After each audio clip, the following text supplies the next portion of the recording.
നമസ്കാരം. നിത്യജ്യോതിഷം എന്ന പ്രതിദിന പങ്ക്തിയിലേക്ക് എല്ലാവർക്കും സ്വാഗതം.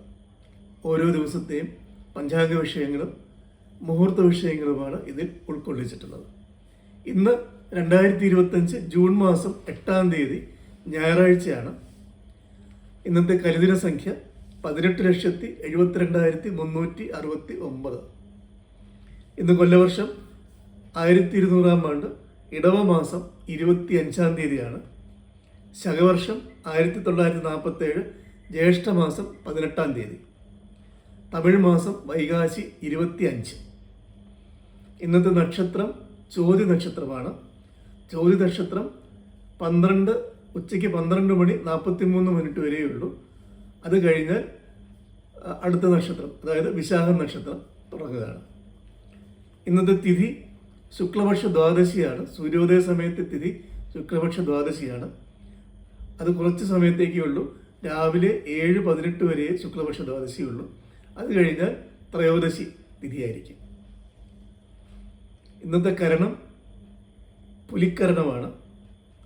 നിത്യയോഗം പരിഘ എന്നു പേരുള്ള നിത്യയോഗമാണ്. രോഹിണി ഞാറ്റുവേല തുടരുന്നു. ഏകദേശം അവസാനിക്കാറായി. ഉത്തരായന കാലം, ഗ്രീഷ്മ ഋതു. ഇന്നത്തെ സൂര്യോദയം നോക്കാം. ഇന്നത്തെ സൂര്യോദയം 6:07 രാവിലെ 6:07. ഇന്നത്തെ അസ്തമയം വൈകുന്നേരം 6:35. ഇത് തിരുവനന്തപുരം നഗരത്തിൻ്റെ സൂര്യോദയവും സൂര്യാസ്തമയവുമാണ്. ബാക്കിയുള്ള നഗരങ്ങളിൽ ചെറിയ ചെറിയ വ്യത്യാസങ്ങളുണ്ടാകും. ഇന്നത്തെ രാഹുകാലം നോക്കാം.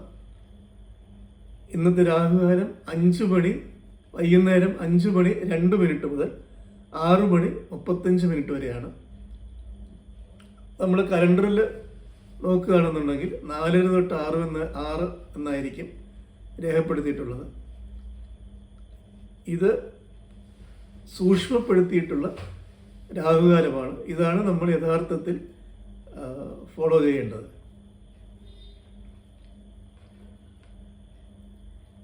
ഇന്നത്തെ സൂര്യോദയ സമയത്ത് കാലഹോരയുടെ അധിപൻ ഞായറാഴ്ച ആയതിനാൽ സൂര്യനായിരിക്കും.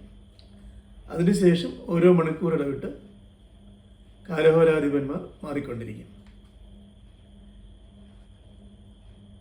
ഇന്നത്തെ അഭിജിത്ത് മുഹൂർത്തം നോക്കാം. മുഹൂർത്ത വിഷയങ്ങളോ ഗ്രഹദോഷങ്ങളോ പരിഗണിക്കാതെ ശുഭകാര്യങ്ങൾ ചെയ്യുന്നതിനുള്ള മുഹൂർത്തമാണ് അഭിജിത്ത് മുഹൂർത്തം എന്ന് പറയുന്നത്. ഇതിൽ മധ്യാഹ്നത്തിലുള്ള 4 മിനിറ്റ് അല്ലെങ്കിൽ 10 വിനാഴിക വർജ്യമാണ്. ബാക്കിയുള്ള സമയത്ത് നമുക്ക് ശുഭകാര്യങ്ങൾ ചെയ്യാം. ഇന്നത്തെ അഭിജിത്ത് ഉച്ചയ്ക്ക് 11:57 മുതൽ 12:19 വരെയാണ്. അതിനുശേഷം 12:23 തൊട്ട് 12:45 വരെ. 12:19 12:23 ഇടയ്ക്കുള്ള മധ്യാഹ്ന സമയം ഒഴിവാക്കുക. അത് മധ്യാഹ്ന വർജ്യം എന്ന് പറയും. ഇന്നത്തെ ചന്ദ്രാഷ്ടമം നോക്കാം. മീനക്കൂറിൽ ജനിച്ചവർക്കാണ് ഇന്ന് ചന്ദ്രൻ അഷ്ടമത്തിൽ വരുന്നത്. മീനക്കൂറിൽ ജനിച്ചിട്ടുള്ള പൂരുരുട്ടാതിയുടെ അവസാനത്തെ പാദം, അവസാനത്തെ 15 നാഴിക, ഉത്രട്ടാതി, രേവതി, ഈ നക്ഷത്രത്തിൽ ജനിച്ചവർക്ക് ഇന്ന് ചന്ദ്രൻ 8-ാമത്തെ രാശിയിൽ നിൽക്കുന്നതിനാൽ ശുഭകാര്യങ്ങൾക്ക് വർജ്യമാണ്. ശുഭകാര്യങ്ങൾ ഒഴിവാക്കുക. ഇന്ന് സൂര്യോദയ സമയത്തെ ഗ്രഹനില പരിശോധിക്കാം.